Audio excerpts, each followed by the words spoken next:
Welcome to another episode of A Cuppa with a Conversationalist. My name is Con and I am the Conversationalist.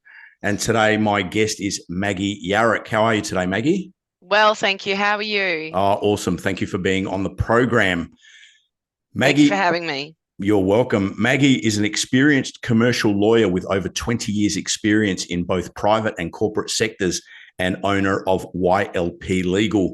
Maggie has expertise in many industries, including banking, outdoor media, franchising, consumer, and aviation. At age 28, Maggie gained the role of general counsel, which she held for nearly 4 years. And during this time, she successfully negotiated an ACCC prosecution, saving over 100 jobs. Maggie has negotiated contracts for international and national gas, oil, and commodities organizations, having negotiated the extension of one contract with an international mining company to the value of $400 million. Wow. Welcome, Maggie. Thank you. I have a million questions, but let's just start with what led you or got you interested in practicing law and then into the commercial aspect of law. Well, what got me interested was I was actually wanting to be a scientist before I was a lawyer, and I started my science degree and then very quickly realized that I didn't. I really wanted to go into astronomy, and there were reasons why I couldn't do that. And I just I was stuck in my first year at uni, and so that's when people reminded me, well, hang on, you're a state debater. Have you thought about Oh, law? And I just said, oh, okay, I'll do that. And luckily enough, I got in and started law the following year, and finished with both my degrees at the end because it was mandatory at the time. And here we are. I always wanted to help people in some way, and it turns out law was the way for me. there's a fair distance between astronomy and law. I know, I know. The stars are still my hobby. I I, still absolutely love it. And I would do anything to go up there. But yeah, I'm afraid I'm grounded here with the law.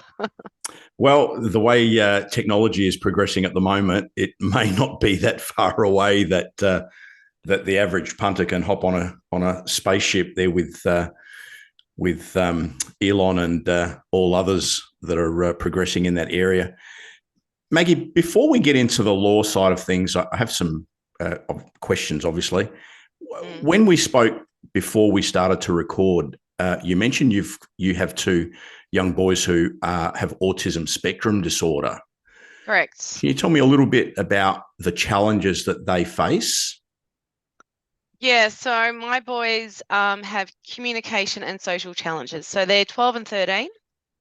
This year in particular, for my 13-year-old, he started at a high school, a college, and it was a very different thing for him because they've always been in a special school. Mm, And he is verbal, but my 12-year-old is still non-verbal. And while it might sound a little bit um, that it may be hard for us, our boys are actually quite beautiful children, and I'm really lucky that we don't have typical behavioural issues okay. that usually come with autism. But my boys do have both social and communication, and so I think each child attends about 4 or 5 different therapies. Wow. And so that does keep my husband and I busy outside of work, and just utilizing our outside help being our parents. I mean, just today I'm supposed to be taking him home for an OT session for his first one, but luckily I've been able to get my parents to assist. So yeah, it can get tricky time-wise. It can Mm, really get tricky. And for my boys, well, they don't really have friends. It's hard for them to make friends. And so socializing with other children can sometimes be a little bit difficult because they don't really have the skills and they don't quite understand yet how to do that. mm, But they always know that they've got us. So sure. that's yeah.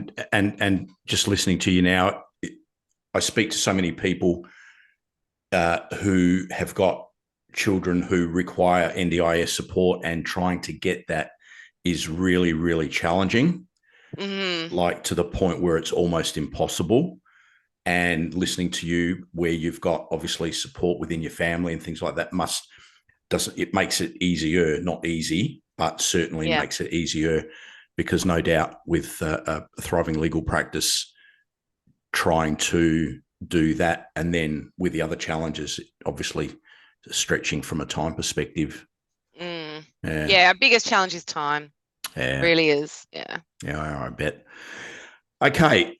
I know that, again, in speaking to you, your speciality, let's say, is copyright, trademark, and patent.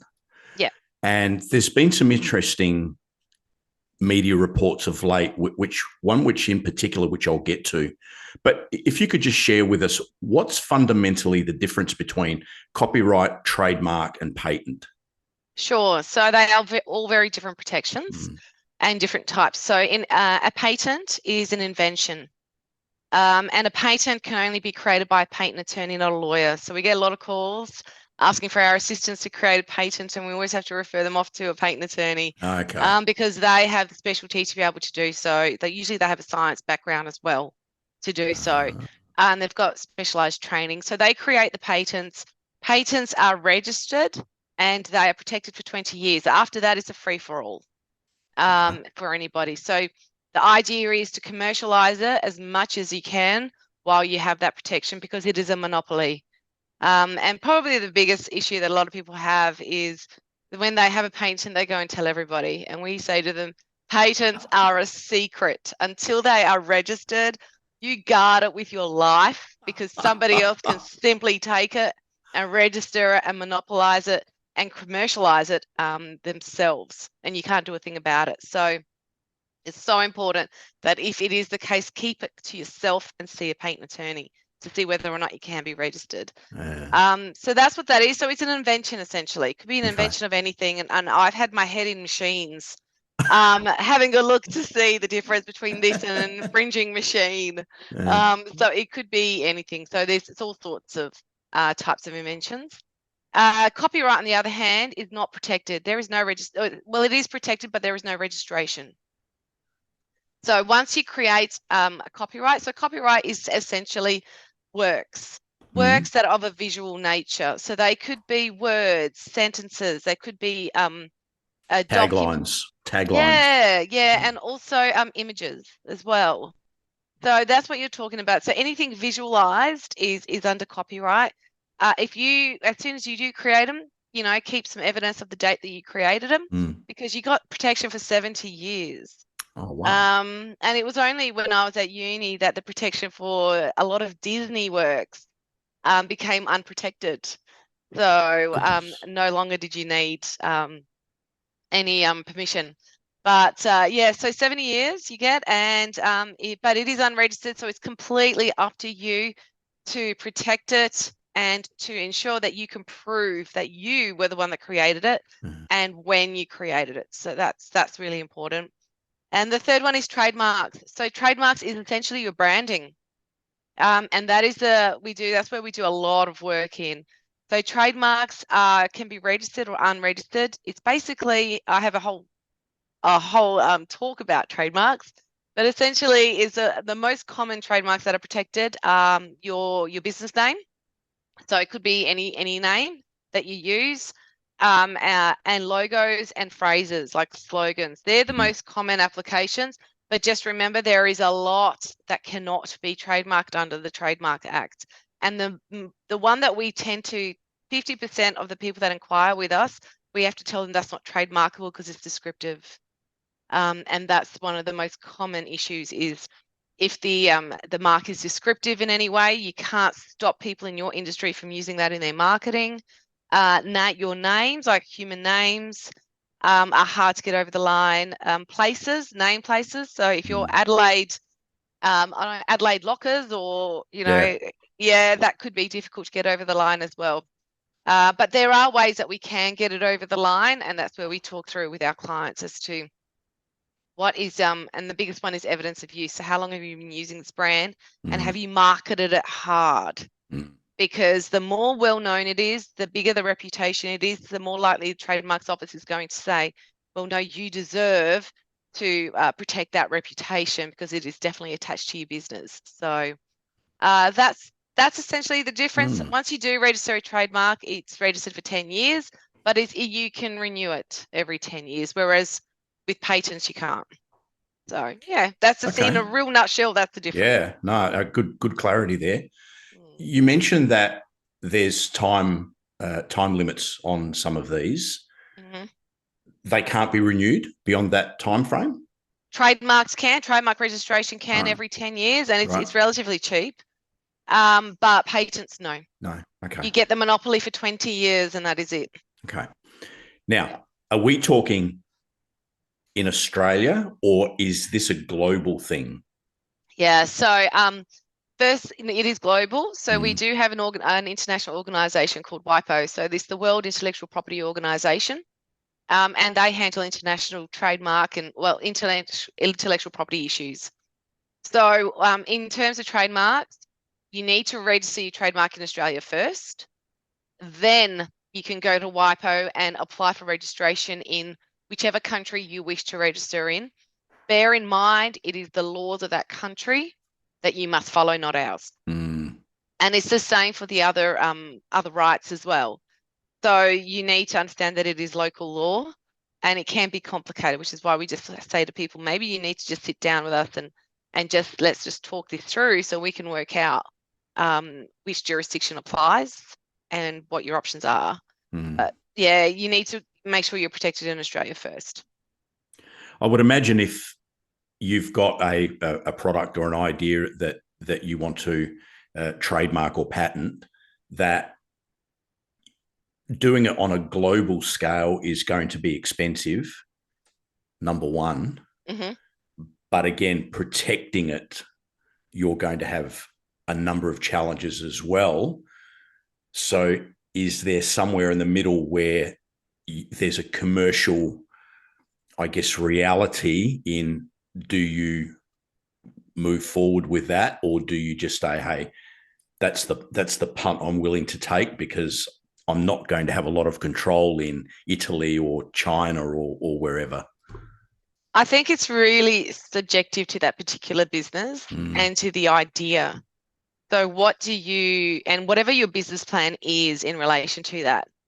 So if you see this as something that's really going to take off and it's very unique, then my advice would be make the investment. Okay. But because it's not a cost, it's an investment. Yeah, happy with that. In your business, and a lot of people don't really understand that, but it is an investment. So just like you invest in many other aspects of your business, protecting your brand or protecting your works is another type of investment, but you need to be reasonable about it. You need to, I mean, how often are you going to use it? How long are you going to use it? There's lots of different questions we would ask about how you're going to commercialize this. What's the plan? And what do you see as your revenue? And what's the likelihood of somebody infringing on your intellectual property as well? So there is a number of issues before we can come to a commercial decision that we need to look at. There was an interesting, not that I watch a lot of television, but I happened to catch an episode of A Current Affair probably a couple of months ago, and there was an Australian lady who had a website which she was marketing a particular beach towel, beach mats, and on her website were images of her children in the marketing material, and her website was basically knocked off, even to the point using the same images, i.e. the ones with her children in. And she was like pulling her hair out, like, where do I go with this? Yep. What recourse does somebody have on something like that when it's being knocked off overseas? Well, yeah. So basically it would be having a look and seeing exactly how much of it was used. Then asking the client, the next question we normally ask is, have you seen a downturn in revenue? Which she had. Which she had. And so that's when firstly you need to ask them to cease and desist is the biggest and most important step. Ask them to pull it down. And then once you've managed to get that sorted, you then need to have a look and see what domain they were using. Did you not protect all the different versions of your domain? I have about 7 or 8 domains that all pinpoint to my website. And I bought them all so that nobody would have the opportunity to try and rip off my website, so to speak. So, did you secure all the domains? How did they do that? What domain are they using? And then once you're able to have that shut down, work out what are they selling? Are they selling your product? Where are they getting it from? So there's a lot of investigating that goes in. And then once we're able to at least stop the confusion, that is step one, that's critical. The next step would be, right, we need to assess the damage. And so we then look through and say, right, what damage have you incurred? You've incurred damage in reputation. Have they provided a rubbish service pretending to be you? How has that affected the business? How is it going to affect the business in the future? And then that's when we look at the relevant law and we see whether or not it's something that we may want to prosecute here in Australia under, we've got common law here which is common law of passing off. And we also have the Trademarks Act, or if it's something that's more appropriate that we go through WIPO and we see what the organisation can do to assist from an international level. Okay. And it could very well be that we sue them in their own country.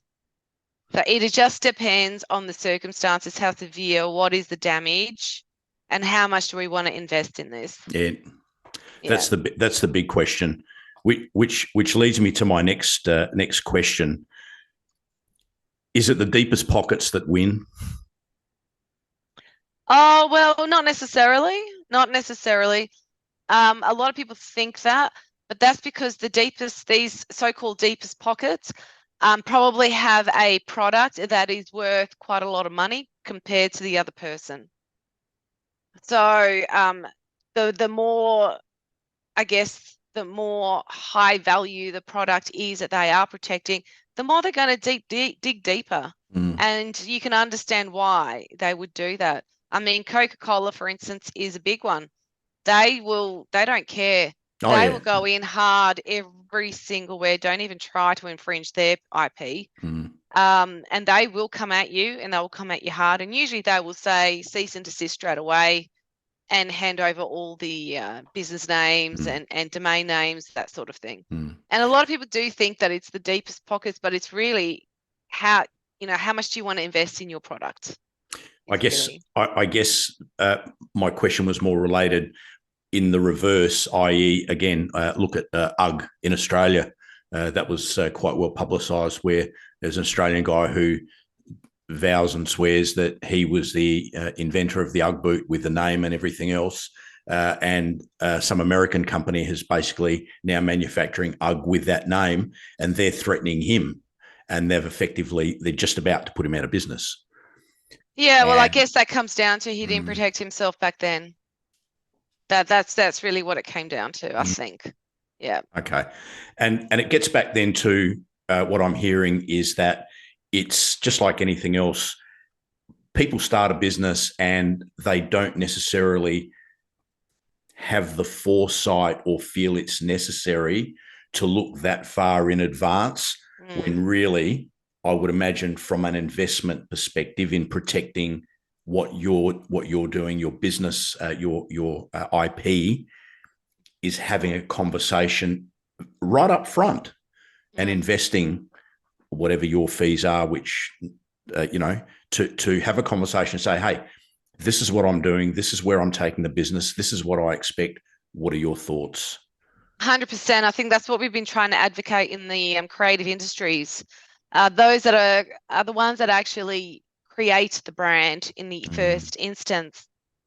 We so often have people come to us and say, we've had everything done, we've sorted everything out, we got our domain, we're ready to go. Now can we go ahead and we decided to protect our trademark, and we have to heartbreakingly turn around and say, you can't trademark that. And you should have come to us before you finalized your branding, so that we could tell you that at that point in time, because you have just now wasted a whole lot of money because you did not invest in making sure that it was protectable. And so we are trying to explain to the crowd, and we're not getting a lot of we're getting a lot of kickback, I'll be honest. And we're trying to explain to them, when they come to you to create these brands, you need to then, once they're happy with a particular brand, before you go any further, you need to make sure that that name, that logo, that they can be protected and that there is no issue, so that you can make those changes during the creative process. Because I so often, for some reason, it's 2 years into people's businesses. They think, okay, it's time to trademark. And when we have to tell them you can't trademark that, and in fact, you're infringing on somebody else's trademark, that's one of the hardest, like, to see the client's face is really, really hard. And I hate that. And I'd much prefer that they get the advice in the first instance. And that way they can just sit back and just protect their investment, rather than having to waste all this money in time, effort, marketing, branding, just to be told that can't in fact protect it. Oh. Can you share with us perhaps an example or two where that's been the case? Obviously, without mentioning specific companies and products and things. What were the issues around you having to give them that advice? Yeah, no. So we had luckily one come to us during the creative process, and say, look, this is what we've come up with. This is our slogan. This is our words, our business name. Mm. And it was really incredibly descriptive. So, for instance, if it was a computer business, which it wasn't, but say it was a computer business, it was best computers, or best computing. It was that descriptive that we had to say to them, that is not unique enough for your business, and people in your competitors should not be prevented from using that for their marketing of their business. So no, straight up, we're not even going to take this on. We're going to tell you, you're going to get knocked back, so don't waste your money. Go back to the creative process. And we've got a fact sheet that we've created that you can get on our website for free, that highlights everything that you cannot trademark. And so we gave it to them and we said, take this as a guide from the Trademarks Act. We've simplified it as much as we can. Use this in your branding process, because then you're going to come up with something that is more likely to be trademarkable. And then they did. About 6 or 8 months later, they came back to us with a different name, and we said, that's better. That's better. And so we went through the process, and luckily nobody else had thought of that name. And they went through the process and they got it trademarked. So it was lucky that we'd come up with it at that point, because ironically enough, they ended up using that original name as like the catch slogan. It was kind of funny, but so that's one. But probably a heartbreaking one for me. It was somebody that I'd known for a while, and I've been saying to her for years, you need to protect the name of your business, because I know that you love it so much. And she had just started the business, and 7 years later, she gets a cease and desist letter. 7 years of watching her market her business hard. She gets a cease and desist letter from an interstate company that had just one word difference, right? So, for instance, because obviously I can't hear the name, but for instance, say it was Adscom Marketing. The other people were Adscom Consulting. So it was just that one word difference at the end, but they were in the same industry but provided slightly different services. So as it turned out, this lady had started her business a couple of years earlier, but had only just trademarked the name. And she did so because she discovered my client's business and how well she was doing quite nationally. And so she did the right thing from her perspective. She trademarked her business, then sent a cease and desist letter to my client. We went through the process with her, and we negotiated with the other side. But as it turned out, she rebranded. Wow. She had to rebrand after 7 years. So heartbreaking. It was, because I've seen her, how hard she marketed that business. And, I guess for her now, her business has gone in a different direction, which is really lovely. And the new branding really suits how it's evolved over the years. But it was a real hard lesson, and people around her realized and are now looking more seriously about trademarking their businesses. because they and don't it's want to happen. and it's fair to say that she's now trademarked what she does. Correct. Yes, she did. a So she certainly very, learnt the very lesson in the most expensive of ways. way, Yeah. a very expensive Yeah. way. Goodness gracious me. Yeah. Uh, that's heartbreaking. 7 years. Goodness me. 7 years. Yeah. What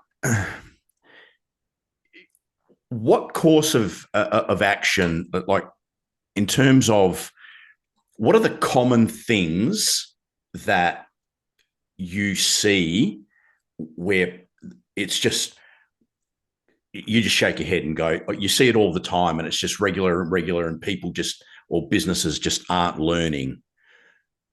Oh gosh, a lot.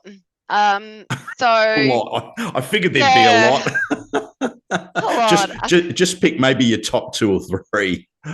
Okay, so number one would be people. When I ask people, have you trademarked your name? Mm. Yes, I have. I've registered my business name, and I have to look at them and shake my head and say, that's not a protection at all. So It's registered. simply just registering your business name means nothing. It So doesn't give you any protection. registered business name is not a trademark. No, Right. no. And it's trying to explain to them that is not a trademark at all. But a lot of people, for some reason, have the misguided notion that when you register your business name, that's it, you're protected. And quite simply, the answer is absolutely you're not. You're not at all. So that's probably one of the most common ones I shake my head at. Probably the fact that a lot of people continue to use descriptive names or descriptive words as their branding is again incredibly bothering. And again, it should be something that people should just be informed of. They should know that it cannot be registered. It just can't unless you have significant evidence of use. And even then you're not guaranteed. So that, and I guess my third top,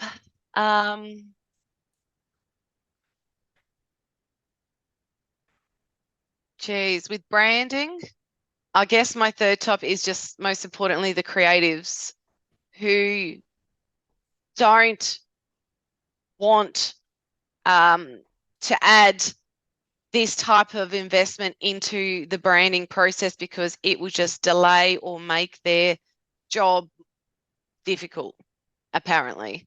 So they're not Apparently. thinking in the best interest of their client.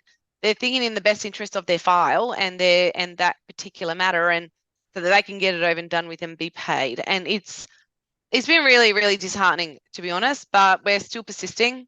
I'm still, persistent, and I really do want to get into that industry and just educate them and say you need to find a way to make this happen because you are not acting in the best interest of your client. And as a lawyer, we have no choice but to act in the best interest of our client, or we can be severely prosecuted, but they cannot. So that frustrates me. I bet it does. Yeah. If somebody comes to you and says, "Hey, I've got this, I want to trademark," and typically, what sort of time frame is involved? Yeah, so there are pretty set timeframes in the process. We normally tell people allow at least 9 months from Wow. start to end for registration. So Okay. there are set times. We try and make the process faster by going through a Head Start application process rather than formal lodgement. Because, I mean, in really quickly, once you lodge your trademark, it can take up to 13 weeks to get a response. If it's accepted, then you have to wait another 6 months because IP Australia are doing the checks against all the international trademarks.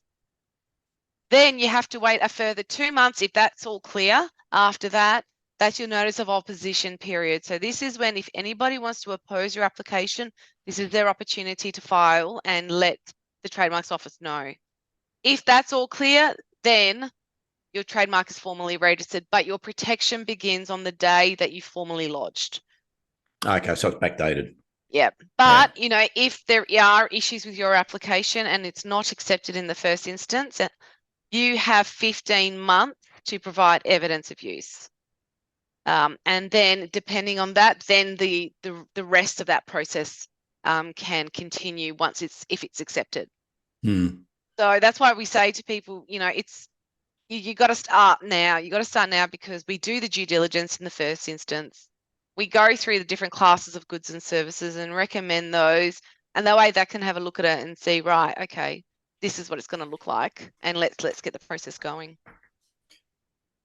Just going back one step, I've just made a note here. If you could send me that link, perhaps to that FAQ sheet. Sure. And I'll put that for the listeners and viewers. I'll put that in the show notes.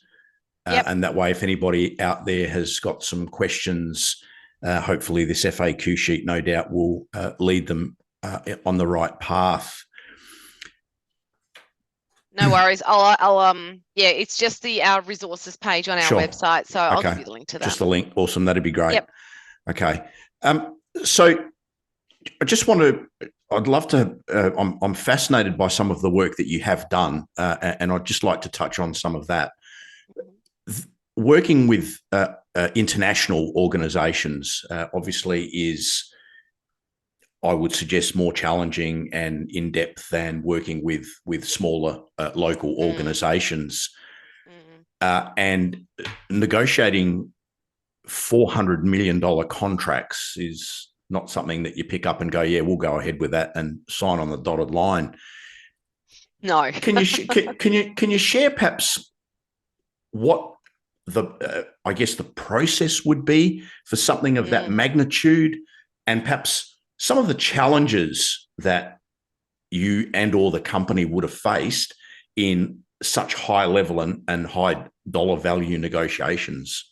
Yeah, it's a very different world when you're in the tender world, and when you're in international business, essentially. So what happens in these types of tenders is because it's basically a tender project. So teams are put together.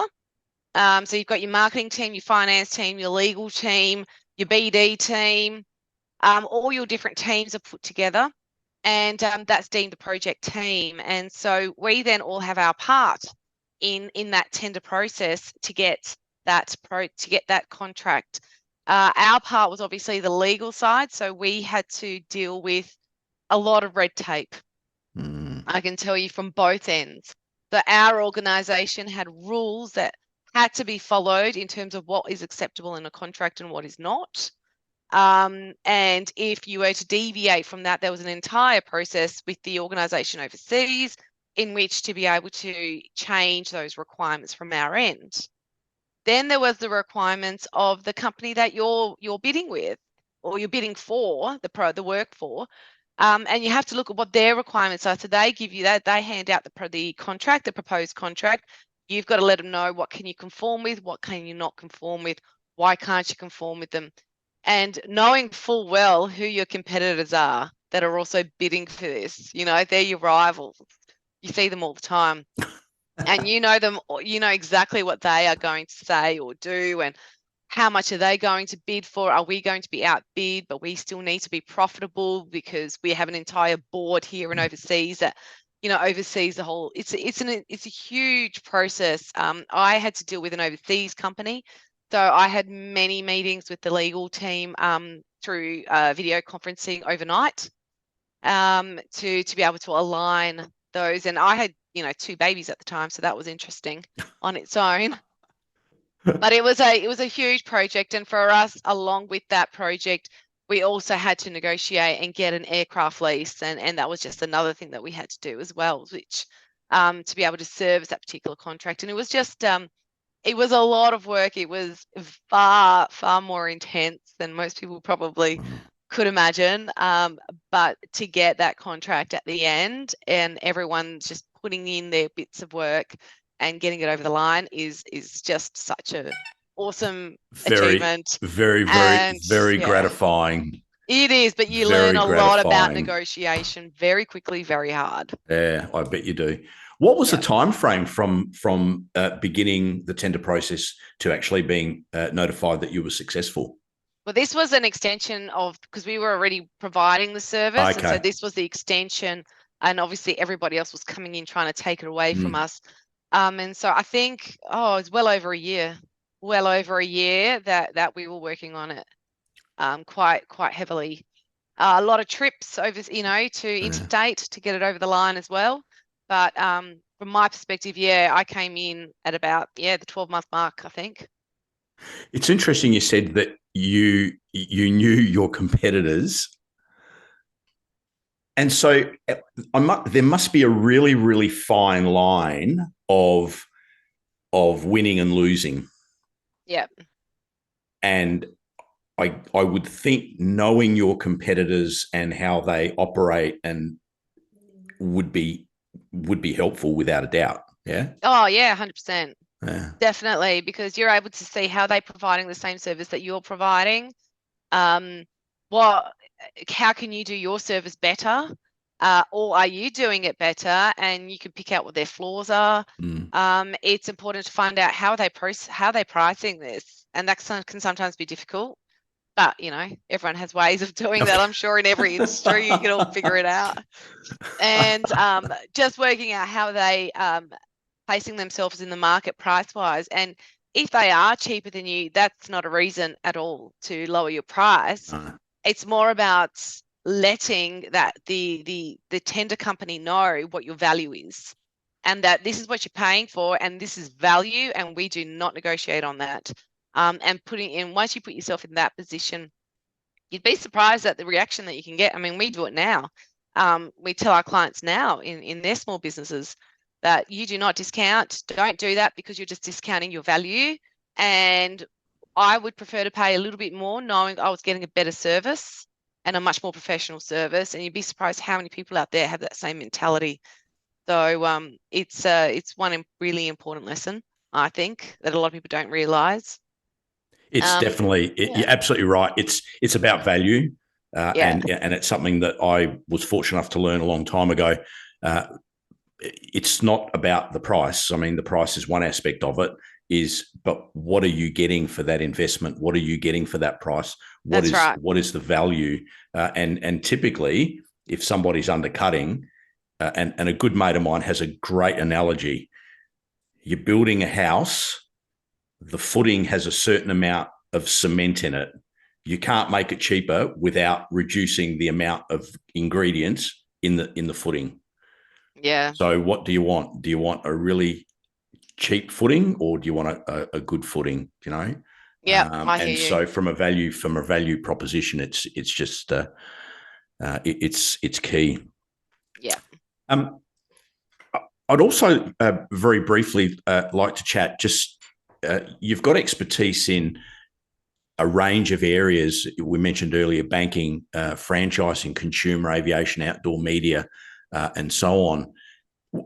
What area? Obviously, you've got a lot of expertise in patents and trademarks, which is I guess what your focus is now. Is that right? Yeah, it's part of our focus. It's part of your focus. Our focus. Okay. Yeah, that's right. So, what with these other areas, the banking and the franchising, what other areas really interest you, and do you have I guess a bit of a, let's say, soft spot for? Well, the IP is obviously my biggest soft spot. And over the last 2 years with my business, we basically pulled it apart and rebuilt the foundations and put it back together again. And so the way we run this business and the way the services that we offer these businesses is now what we want to do. So we got rid of everything that we weren't interested in. Okay. And yes, I did. And I worked in a large banking corporation for a little while, and that was really interesting. But it's not really something that I would say is my favorite. I worked for a national franchisor, and that was something that I actually really did enjoy. But it's a really difficult area if you're the franchisee sometimes. And so now I tend to try and help the franchisees more, having been, the general counsel of a franchise company. I kind of get both sides. You're the perfect person to do that. Yeah. Yeah, that's it. But yeah, look, I guess for me, my sweet spots are really what we're doing. So commercial work, but I'm not a fan of litigation. We do it and we do a lot of it, but we are very much pro ADR, so alternative dispute resolution processes. Okay. That is what I much prefer. I much prefer to settle my clients' matters than have to file the proceedings in court. So that's what I love to do. So we love to do the proactive work, we call it. So let's talk about your business. Let's help your business. Let's strategize with you so that we can help you grow your business and move forward. And we've done that for so many clients, and it's been really nice. We don't like reactive work, but it is, a lot of what we do. Can't help it. And I really quite love wills and estates. I actually like working with families. Okay. I really enjoy helping them plan out their succession planning. And then this year alone, we had about 4 or 5 of our clients pass away. So it's been really nice to be able to help the family through that process, having known them, and just guide them through to the end. We've got some pretty horrible, hairy matters in that particular area of law at the moment that are heartbreaking if you knew about them. But you can't help that sometimes. It's just the way families are. But we would really like to try and just minimize that as well from the beginning by some good estate planning. But I really love being there for families during that difficult time as well. Families and money. That's all they think about. Well, I'm the one sitting Sadly. there going, you need to calm down, and this is the reality. Yeah. Is it fair to say that the majority of people are reactive rather than proactive? 100%. Yeah. That's the problem, and that's what we're trying to get out there and tell people. They see legal as a cost, as an expense. When we say to them, it's not, it's an investment. You pay your insurance every year over and over and over again, and you don't think twice about it. But you pay your legal fees once and you're protected. To me, it's a no-brainer, but a lot of people just don't see it. So we're trying to change the language around what are legal fees and what are legal services, but rather an investment in your family and in your business is what they are. Yeah, absolutely. And family as well, investment in your family, because at the end of the day, as somebody that's a business owner and they're providing for their family and whatnot, if they haven't taken the right steps, not only is it affecting them, but it's affecting their families as well, and their loved ones. That's right. So it's the language. It's about seeing it as an investment rather than a cost. And I wish more people would do that. And hey, I'm certainly guilty of it in the past, but we'll move on from that. Maggie, it's been an absolute pleasure chatting with you today. I've learnt a lot, and I know that our audience will definitely take a lot from it. I've made lots and lots of notes here, and the big one that I've made is a registration is not a trademark. So we'll make sure. And just on that, the purpose of the registration, then what is that for then? Why register your name? A lot of people register. I think apparently there's a requirement. Okay. There's a taxation requirement now that you need to have a business name. I'm not sure if don't quote me on that, but a lot of people would like the business name so that at least they know that they've got that business name and it is an asset of your business. Okay. So don't get me wrong. I have my business as well, but if you just simply add YLP Legal SA, it could get registered potentially. So it's not 100% that it can't be completely replicated, and that's the issue. But to have a business name registered, it's simply an asset of the business. It's not a registration right. Okay. So I'm just curious. So my name, for example. Okay, my business is my name. Mm-hmm. Would you see a reason to trademark that, or not necessarily because it's my name? No, probably not Yeah, necessarily, because it is you, yeah. right? So you are just promoting you, Yeah. yourself, and there shouldn't be any reason unless there's another succus that also is going out there and branding himself, all of that. No, not Here's necessarily. here's Yeah. here's a funny story. Oh no. As a Greek, uh, I have the smallest family. My mum was an only child. I have no first cousins. My dad's siblings didn't have children, so we are it. Oh my Yeah, you gosh. believe that, hey? That's insane. I come from a huge family, so yeah, that's crazy. And my partner, on the other hand, who was also Greek, we were chatting the other day, and I said, "How many first cousins have you got?" And I think we got to about 30. Yep, sounds and about I've right. and I've got zero, not one first cousin. Anyway, there you Wow. go. Maggie, again, it's been an absolute pleasure. Please send me the links, and I'll Will pop do. those in the show notes for the listeners and the viewers. It's been my pleasure having Maggie Yarak on the program today. Thank you, Maggie. My name is Con. I am the Conversationalist, and until next time, bye for now.